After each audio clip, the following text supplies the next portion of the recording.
Today, we're going to talk about a project that the Ventura Foundation does. So we've been doing Ventura Graphics. We've been doing it, I want to say probably 10 years now. We started doing what we call the Business Expo. We did it in Lancaster the very first time that it was done. We donated 100% of the funds to an organization called Gabriel's House back in the days. Eventually, we moved it to the Antelope Valley Mall, and we did it at the mall. It was called the Business Expo. We did the Business Expo for a few years at the mall. And again, it was a fundraiser for Gabriel's House. Gabriel's House was a nonprofit organization that was put together by the city of Palmdale. And they depended on donations, mainly, only. They had a lot of kids. Gabriel's House will get kids with after-school programs, and they would teach them how to play musical instruments, folkloric dancing, photography, and things like that. And it was a very good event. My wife and I got involved, and we were giving all the money that we generated from the Business Expo to Gabriel's House, 100%. After pandemic came, we didn't do it for a year or two, that we skipped it. And then when we came back, we decided to change the name from the Business Expo to what we call Gabriel's Day. And it was a fundraiser for music and kids for the Gabriel's House program. We did it. We had vendors, we had music, entertainment. We had the kids from Gabriel's House performing at the park. We changed it to Poncitlan Square down by City Hall. And it was a great event. It was a good turnout, good community event. At that time, we met our friend Chuck Murphy, who Chuck Murphy by now was in charge of Gabriel's House. Again, it was a nonprofit, that was put together by the city of Palmdale. We donated 100% of the proceeds to Gabriel's House. Not once did we keep a penny, a dollar, or anything for Ventura Graphics or the Ventura Foundation. So it was all a fundraiser for that.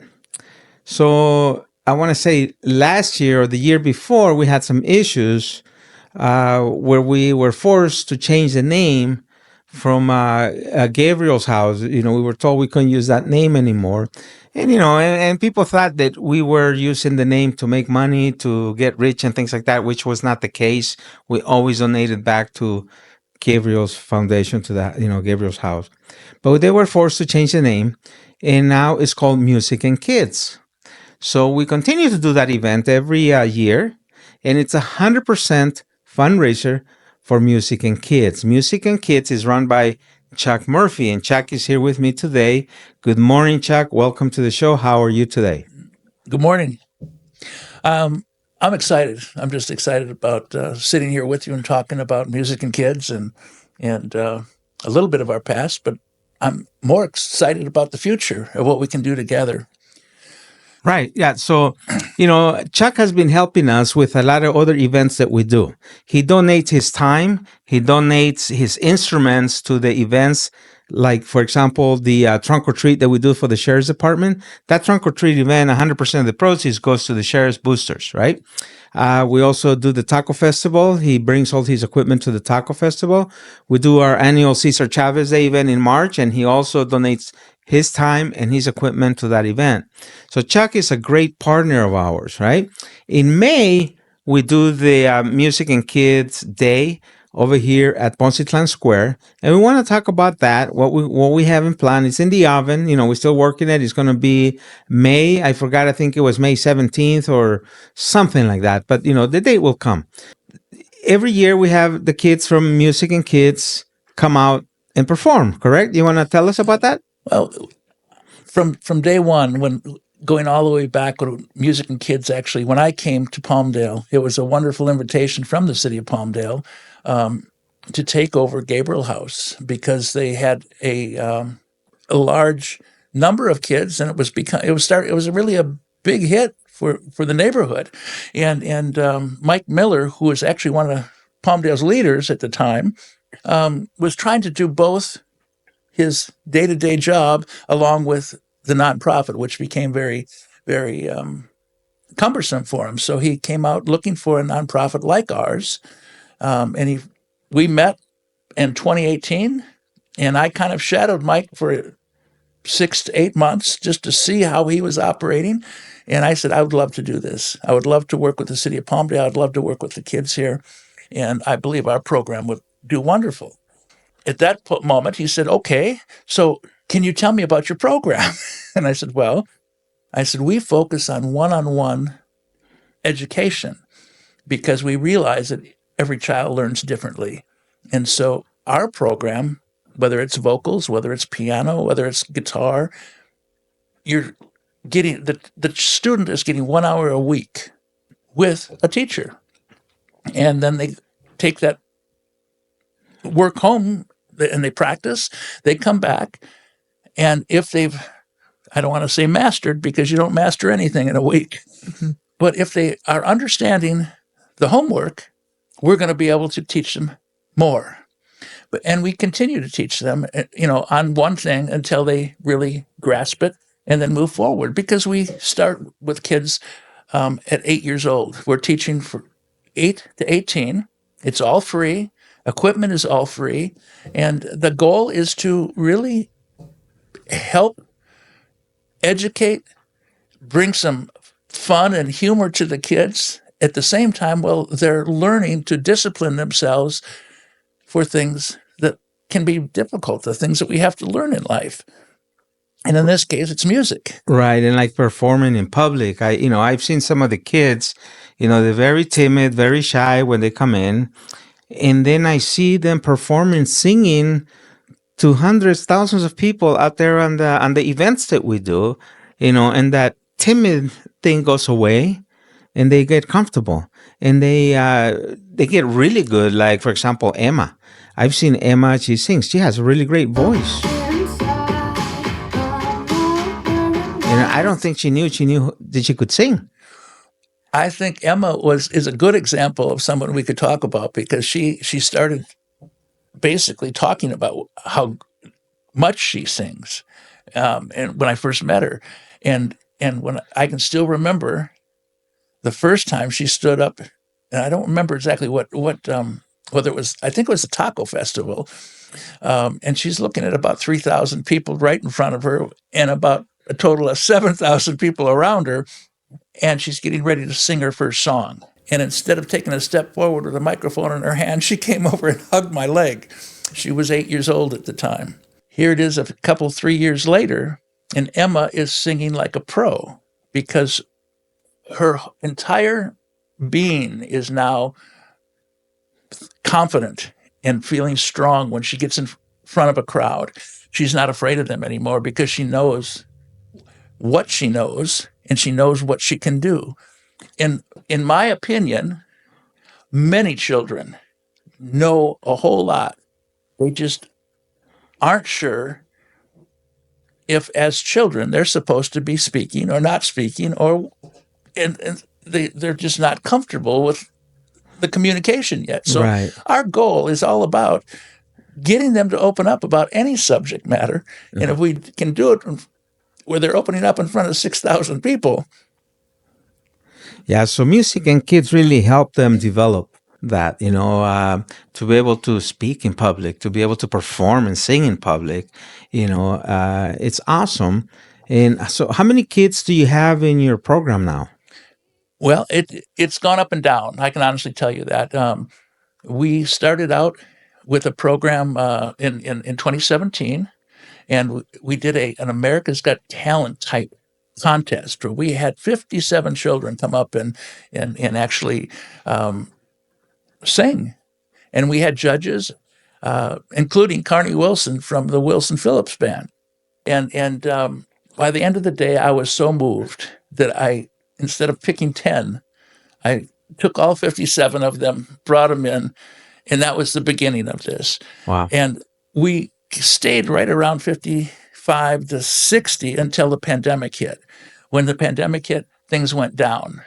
And one of the things that went down that was very difficult to deal with was the funding, because there is a cost to the program. Mm-hmm. It's just that we don't pass it on to the students parents. And the parents. Right. And so our funding went down, which then meant the number of kids that we had went down. And so what's been going on in the last couple of years is we're building back. And in fact, we're building back the way we started.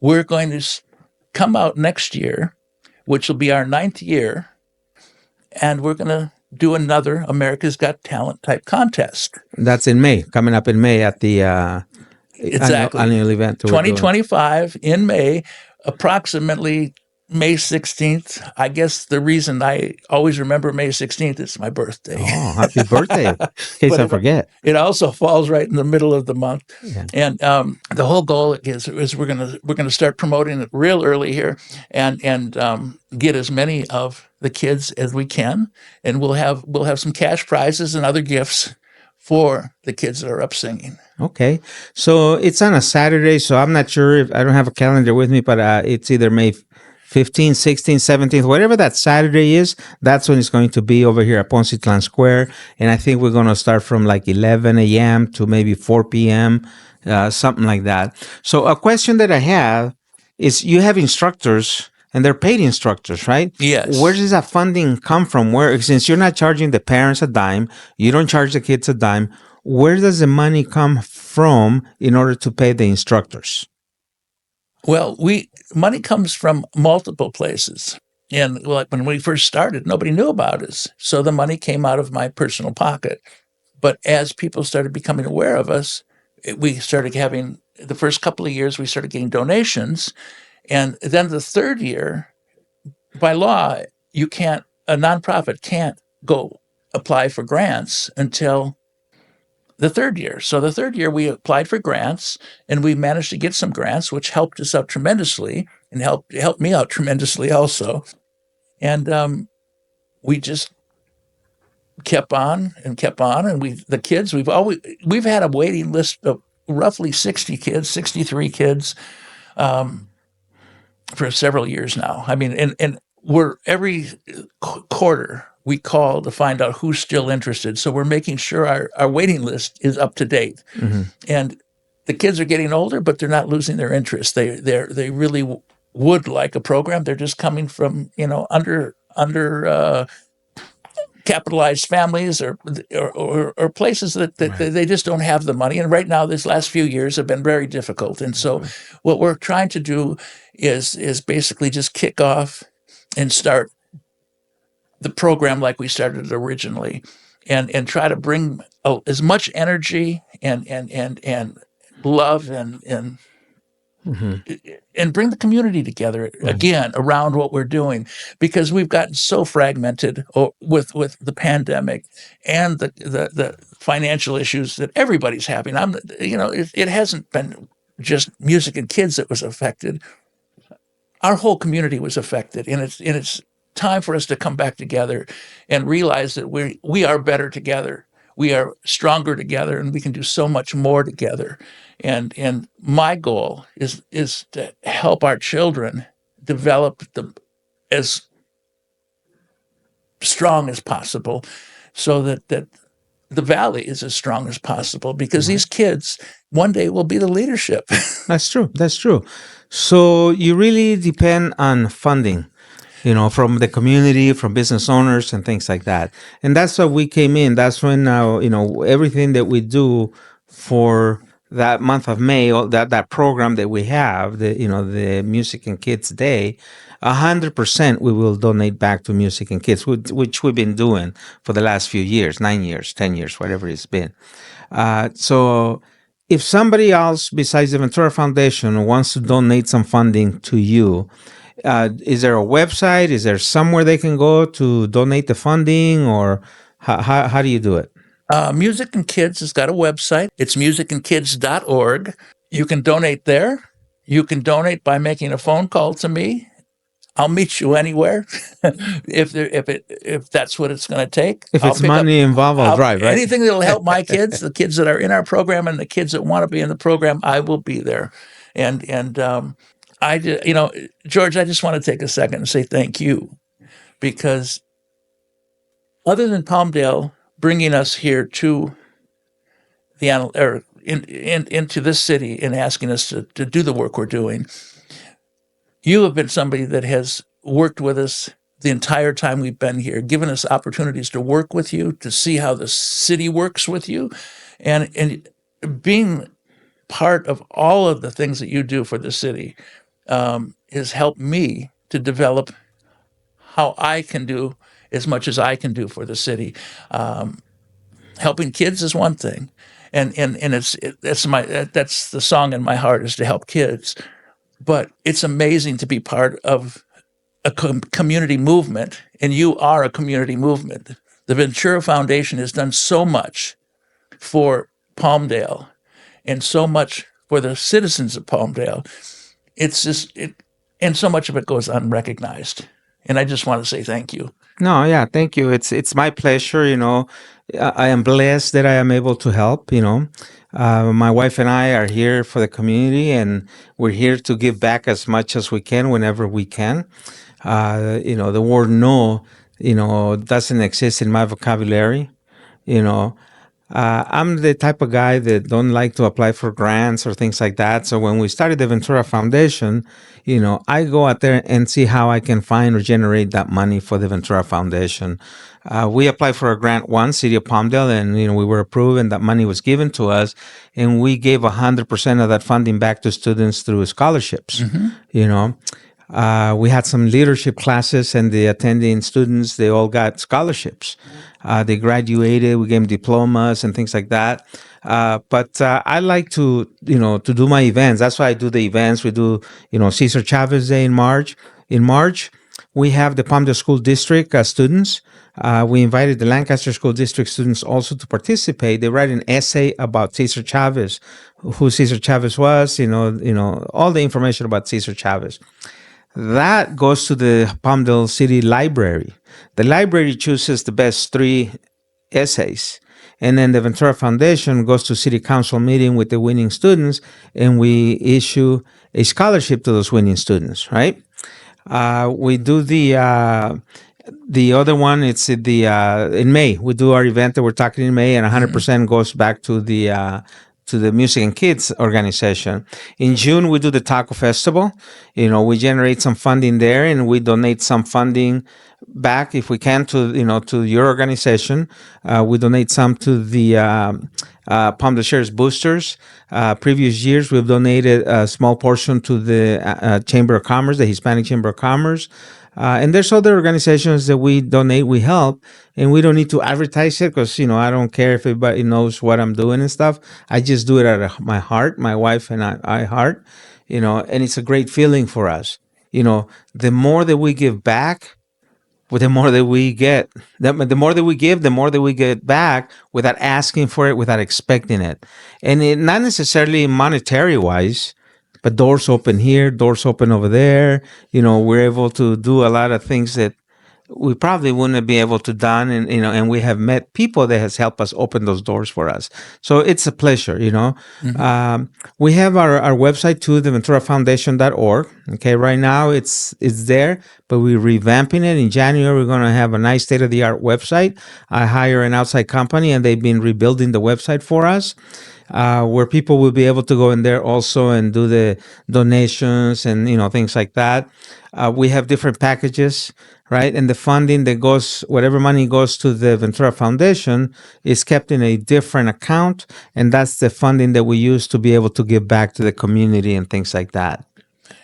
That's pretty amazing, because it's almost which explains to me, and if Music and Kids had a spot on your website, it's almost like there's a third party that's making sure that the money goes where it's supposed to be going. Right. And I think it's amazing whenever we're out there doing what we're doing, and we can let the public see completely what's going on, because it seems like, and don't get me wrong, what keeps me going, what's kept me going, doing what we're doing, especially when we're funding as much as we're funding, is the results. Is because we've seen your programs. I remember working with you on one of the programs, and just seeing those kids develop. It's no different than with the music, and they're all after school programs, and they're things that are keeping kids off the street. They're keeping kids focused on learning versus who knows? Right. I at 70 years old, so it's hard for me to understand exactly what You're kind 70 of trouble. years old? I am. Wow, you don't look a day over 69. So, thanks, Chuck, for stopping by. Thanks for coming to the studio today and, talk about music and kids. I want to ask all our business partners, our customers that we have here, that if you want to donate to music and kids, do so. The website is right here. You'll see the QR code too. You can scan the QR code and go to the website and do a donation to them. Every penny counts. Whether you do $20 a month, repeat, every month, or one lump sum, it helps. It's not for his pocket. It's for the kids. We're doing it for the kids. We're doing it to get the kids, out of trouble, staying out of trouble after school, with the programs, teaching them music, how to play musical instruments, and then how to sing, right?